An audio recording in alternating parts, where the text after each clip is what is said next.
I am Dr. Frank A. Thomas, and I have just finished an amazing interview with Dr. Martha Simmons.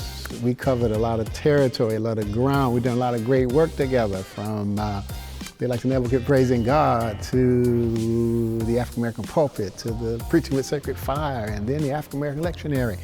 Watch this trailer, and at the end, there's a link that you can watch the entire video. It will be a blessing to you. We had a great time, and so check it out and let your friends know so they can check us out.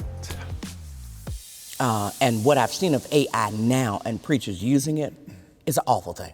So how have you seen preachers use it? They use it to write their sermons. So they've got a text, right?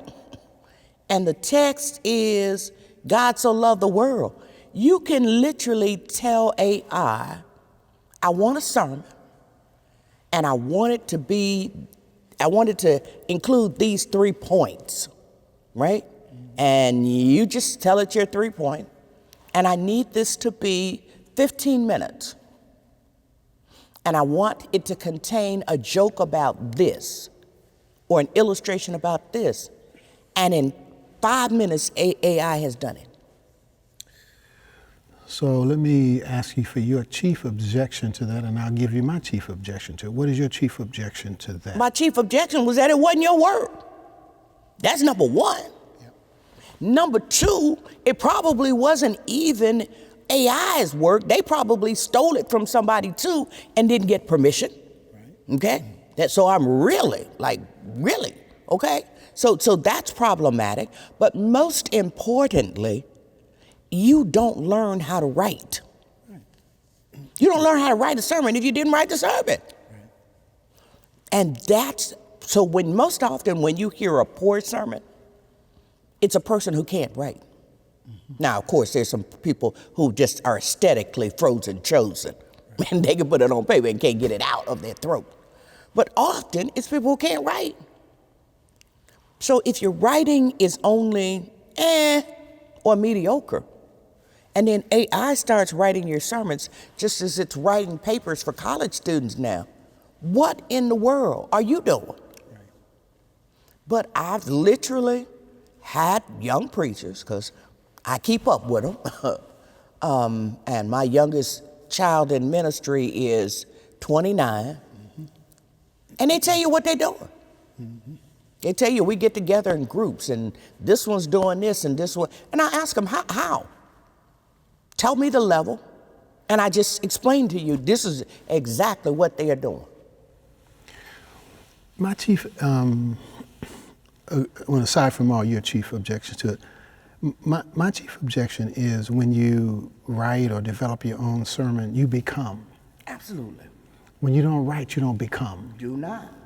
So it's not just about the words on the page. Mm-hmm. It's who you become. Absolutely. And so, which means you stunt your own growth. That's right. Which means that, after I've heard you, I will have heard you. Because you're not growing. You're not, That's right. Preaching is about becoming for me. That's right. That writing, you become the writer that finishes. Right. You become, and so. It's becoming. It's about becoming the Christian. Right.